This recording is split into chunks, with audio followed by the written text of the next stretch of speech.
Stathopoulos and Josh Phegan come together in an incredible podcast, Grow, Scale, Master. An energetic approach to drive progress, master skills, build strengths and put the strategy back into rapid business and personal success.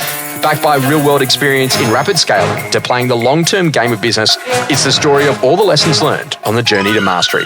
Be inspired, renew your energy and chase the future with Grow, Scale, Master.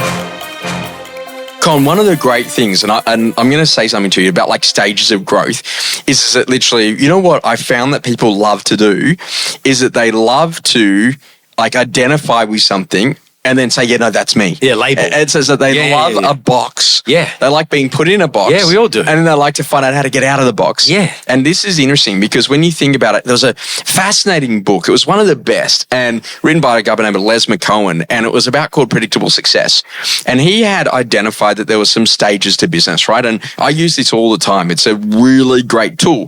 It's like, you know what? Sometimes businesses are in early struggle. How do I make things happen? How do we get a customer? How do we produce income? Then you see businesses that move from early struggle, they're having fun. You know, things are good. Yeah. We're out and about. This is great. It's all exciting. And then all of a sudden, then the business hits white water. How does it all of a sudden keep up with that large amount of demand, or it can't get its stock, or it can't get people on board? And then all of a sudden, it then hits predictable success. We do this, we get that. We do this, we get that. And then beyond that, you got like treadmill, so just going through the motion, and right. And then beyond that, then big rut, like, oh, is it the market? You know, because I'm down. Yeah. And then there's like death rattle. Literally, business is over. Yeah. Now, Sanity Music Stores, HMV, you know, all good examples. If you know Blockbuster, Video, like if you know any of those, then you're very old. But I'm not very old. Just terms and conditions apply here. The death rattle. But then think about it, predictable success. Bunnings Warehouse, Chemist Warehouse. Yeah. Basically anything with a warehouse in it. But what I want you to start... we've got a great business idea, real estate warehouse. I've just trademarked that, people, so don't even try. Don't do it. But I totally get that. So if you had a look at it, like sections of your business, you could say more broadly your business, where you at. Well, I think we would rename probably... early struggle to survival. Yeah. And then probably, fun was probably... Why can't we just use the names? Well, I like mine better. But if it's a universal principle... No, I get what you're saying. Because like a new person is struggling. And 100%. And what I love here, though, is that like predictable success is systems and people.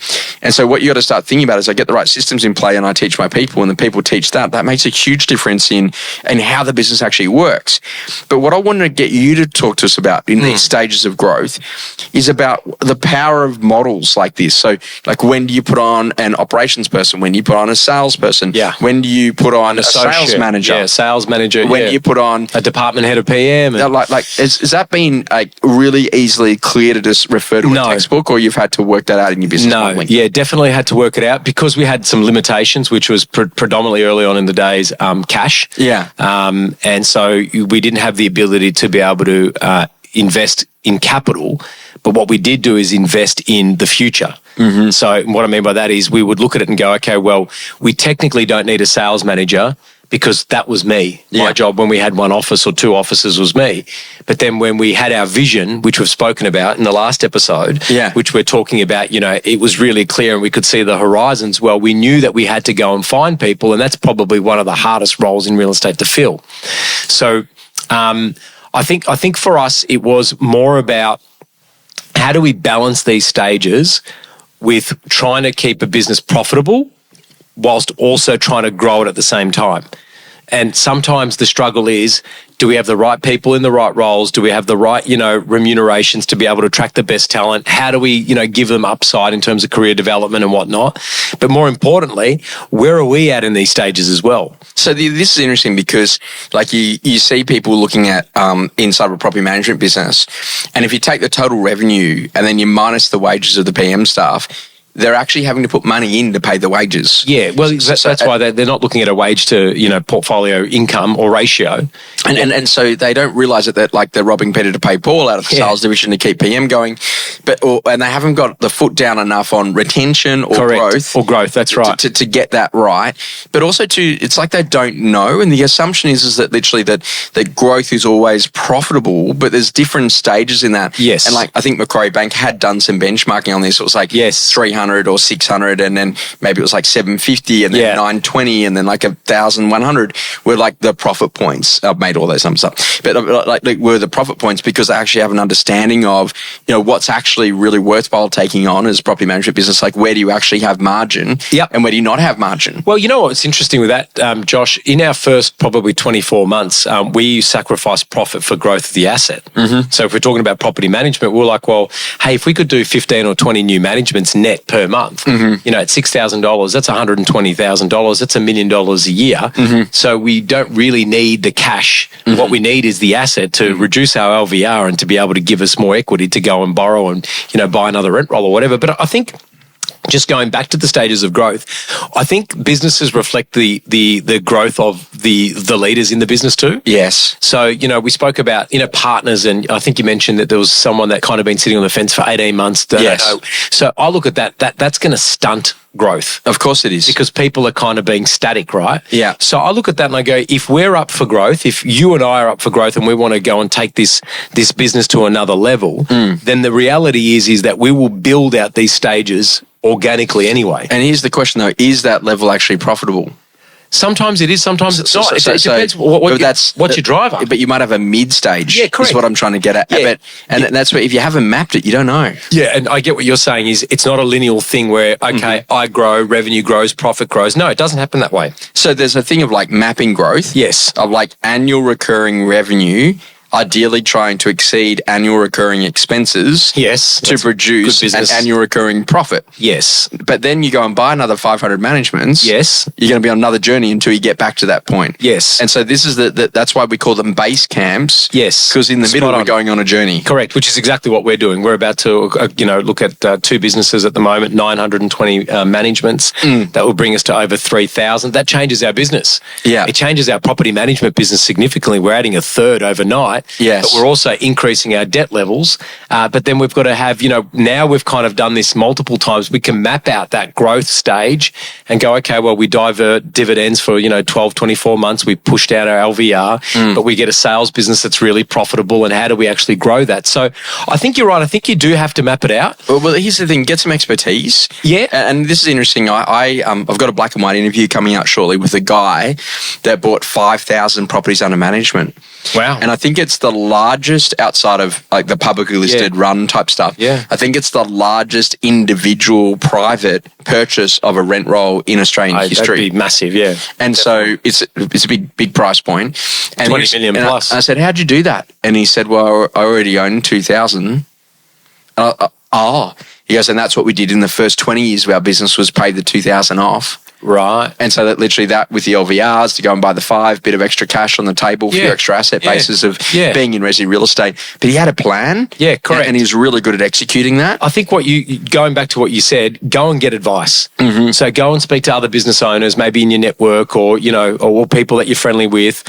Sometimes, I had some random guy call me today. Yes. I shouldn't say that because he's probably listening. Yeah. But he just called me and just said, hey, I need some advice. Yes. Do you mind sharing? This is where I'm at in my career, etc. Yeah. You'd be amazed at how many people are happy to help you. Yeah. But then look at, a CFO or your accountant or whoever it might be that might be able to support you on that journey.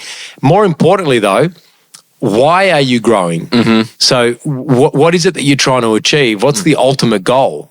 So sometimes people get addicted to growth because they think that that's exactly what they need to do. But I look at it and I go, well, our first 2 or 3 years was all about scale. Mm-hmm. So we could build a robust engine to be able to cater for it. And then now what it's been is about growing deep and wide, not just, how many more offices can we put on. So I think it's a really interesting exercise to do with your leadership team. But I'd challenge that on the scale piece, it really is about setting strategic objectives for the long-term success of the business. Yes. So now that you've got the breadth, now you're going depth. Correct. And the conversation here is to start saying, what are the strategic objectives that would completely change your business? So what percentage of your revenue is one-off versus recurring? Yeah. What percentage of revenue is written by any one writer? Correct. What percentage of your revenue is done in off-plan versus resi sales? Correct. Versus commercial? What part of our BDA, business development area, has a total addressable market of X, and why don't we have, representation in that area? Do you think it's a worthy goal to build an enduring company that